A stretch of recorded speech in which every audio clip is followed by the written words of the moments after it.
Hi everyone, welcome to day 3 of 150 days self care challenge. So ಇವತ್ತು ನಾನು ಯಾವುದೇ ಥರ ಪಿಕ್ಚರ್ಸ್ ತಗೊಂಡಿಲ್ಲ. ಯಾಕೆ ಅಂತ ಅಂದರೆ ನನಗೆ ಕಂಪ್ಲೀಟಾಗಿ ಹುಷಾರಿರಲಿಲ್ಲ. ಅದಕ್ಕಾಗಿ ಯಾವುದೇ ಥರ ಪಿಕ್ಚರ್ಸ್ ವೀಡಿಯೋಸ್ ನಾನು ಮಾಡಿರಲಿಲ್ಲ. ಸೊ ಹಾಗಾಗಿ ಈ ಒಂದು ವಿಡಿಯೋದಲ್ಲಿ ನಾನು ಡೇ ಫುಲ್ ಏನು ಮಾಡಿದೆ ಅನ್ನೋದನ್ನು ನಿಮಗೆ ತಿಳಿಸ್ಕೊಡ್ತೀನಿ. ಕೆಲವೊಂದು ಇಂಪಾರ್ಟೆಂಟ್ ಪಾಯಿಂಟ್ಸು ಕೂಡ ತಿಳಿಸ್ಕೊಡ್ತೀನಿ. ಓಕೆ, ಆ್ಯಸ್ ಯೂಶ್ವಲ್ ಬೆಳಗ್ಗೆ ಎದ್ದು ಲೇಟಾಗೆ ಎದ್ದೆ ನಾನು.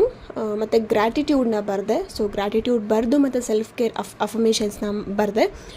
ಗ್ರ್ಯಾಟಿಟ್ಯೂಡ್ನ ಬರೆಯೋದ್ರಿಂದ ನಿಮ್ಗೆ ಎಷ್ಟೇ ಹುಷಾರು ತಪ್ಪಿದ್ರು ಒಂಥರ ಪಾಸಿಟಿವ್ ಎನರ್ಜಿ ಬಂದಂಗಿರುತ್ತೆ. ಓಕೆ, ಮತ್ತು ಕೆಲವರು ಹುಷಾರಿಲ್ಲ ಅಂದಿದ ತಕ್ಷಣ ಊಟ ಮಾಡಿದೆ ಮತ್ತು ವಾಟರ್ನ ಕುಡಿಯೋದನ್ನು ಬಿಟ್ಬಿಡ್ತಾರೆ. ಸೊ ಆ ತಪ್ಪನ್ನು ಮಾಡಬಾರ್ದು. ಹುಷಾರಿಲ್ಲ ಅಂದ್ರೂ ನೀರು ಮಾತ್ರ ಜಾಸ್ತಿ ಕುಡಿತಾ ಇರಬೇಕು. ಅಟ್ಲೀಸ್ಟ್ 2 to 3 ಲೀಟರ್ಸ್ ಆಫ್ ವಾಟರ್ನ ನಾವು ಕುಡಿಬೇಕು. ನೀವು ಪಾಸಿಟಿವ್ ಆಗಿದ್ದರೆ ನಿಮ್ಮ ಇಮ್ಯುನಿಟಿ ಪವರು ಕೂಡ ಜಾಸ್ತಿ ಆಗುತ್ತೆ. ಸೊ ಇದಾಗಿತ್ತು ಇವತ್ತಿನ